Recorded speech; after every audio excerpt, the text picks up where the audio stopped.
ఎక్కువ పూజలు చేసేవారికి దౌర్భాగ్యం దుఃఖం ఎందుకు కలుగుతాయి? శ్రీమాత్రే నమః. అందరికీ నమస్కారం. కొంతమందికి ఉన్న కొన్ని అలవాట్ల వలన ఎంతో కష్టపడినా కూడా సక్సెస్ కాలేరు. ఏదో ఒక సమస్యతో సతమతమవుతూ ఉంటారు. ఆ అలవాట్లను మానుకోకపోతే ఎప్పుడు కష్టాలు దరిద్రంలోనే కొట్టుమిట్టాడుతూ ఉంటారు. ఇంతకీ ఆ అలవాట్లు ఏమిటి?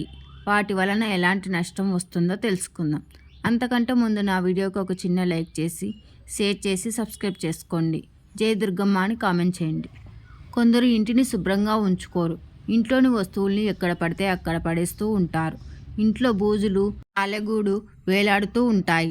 ఇది లక్ష్మీదేవి ఆగ్రహానికి కారణమవుతుంది. అన్నపూర్ణేశ్వరి కొలువై ఉండే వంటింట్లో ఎంగిలి పాత్రలను తిన్న తర్వాత అలానే పడేసి తర్వాత ఎప్పుడో కడుగుతూ ఉంటారు. వంటగదిలో ఎంగిలి కంచాలను ఎప్పటికప్పుడు శుభ్రం చేసుకోవాలి. అలాగే కొందరు ఇంట్లోనే బాత్రూంలు శుభ్రంగా ఉంచుకోరు.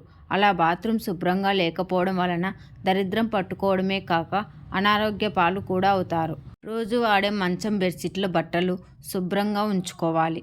మంచాన్ని ఉదయం నిద్ర లేవగానే శుభ్రంగా సర్దాలి. అలాగే మంచాన్ని ఉదయం మాత్రమే శుభ్రం చేయాలంట.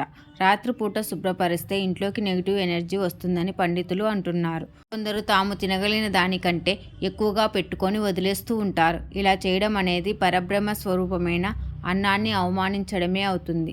ఇలా చేయడం వలన మాత అన్నపూర్ణేశ్వరి ఆగ్రహానికి గురవుతారు. ఆ ఇంట్లో రాబోయే రోజులలో దరిద్రం పెరిగిపోయి అన్నానికి కూడా కొరత ఏర్పడుతుంది. కొందరు బయటకు వెళ్ళినప్పుడు ఉమ్ముని ఎక్కడ పడితే అక్కడ ఉమ్మేస్తూ ఉంటారు.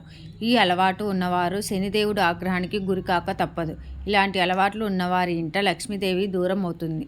దీని వలన దరిద్రం తాండవిస్తుంది. వాస్తు శాస్త్రం ప్రకారం ఇంటి ఉత్తరాన్ని సంపదకు అధిపతి అయిన కుబేరుడు పాలిస్తూ ఉంటాడు.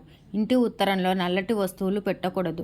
దీని వలన ఇంట్లో నెగిటివ్ ఎనర్జీ పెరిగిపోయి సంపద దూరం అవుతుంది. అలాగే ఇంటి ఈశాన్యం కూడా ఎప్పుడు శుభ్రంగా ఉంచుకోవాలి. ఈశాన్యంలో బాగా బరువు ఉండే వస్తువులను పెట్టకూడదు. ఇలా చేయడం వలన ఇంట్లోని వారి మధ్య గొడవలు తలెత్తే ప్రమాదం ఉంది. శుభ ఫలితాలను పొందడం కోసం ఇంటి ఈశాన్యంలో రాగి చెంబులో నీటిని పోసి అందులో కొన్ని పువ్వులను ఉంచాలి.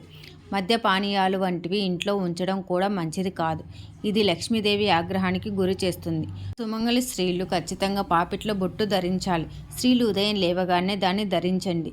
బయట నుండి ఏ విధంగానైనా డబ్బులు వస్తే దాన్ని మీ భార్య చేతికిచ్చి అవసరాన్ని బట్టి మళ్ళీ తీసుకోండి. భర్త బయటకు వెళ్లే ముందు ఎక్కడికి ఎందుకు ఎప్పుడొస్తారని అడగకండి. దీని వలన వెళ్లే పనిలో ఆటంకాలు ఏర్పడతాయి. వయసులో ఉన్న ఆడపిల్లలు ఖచ్చితంగా గాజులు బొట్టు ధరించాలి. దీని వలన పెళ్లి తర్వాత మంచి భర్త గౌరవప్రదమైన కుటుంబం లభిస్తుంది. మనకు నష్టాన్ని కలిగించే అలవాట్లను మానుకొని మంచి చేసే అలవాట్లను అలవర్చుకుంటే జీవితం ఎంతో హాయిగా సుఖ సంతోషాలతో సాగిపోతుంది. ఈ వీడియో కనుక మీకు నచ్చినట్లయితే లైక్ చేసి మీ ఫ్రెండ్స్కి షేర్ చేయండి. అలాగే ఇలాంటి మరిన్ని కొత్త వీడియోస్ కోసం నా ఛానల్ని సబ్స్క్రైబ్ చేసుకోండి. పక్కనే ఉన్నటువంటి బెల్ ఐకాన్ని ప్రెస్ చేయండి. Thank you for watching.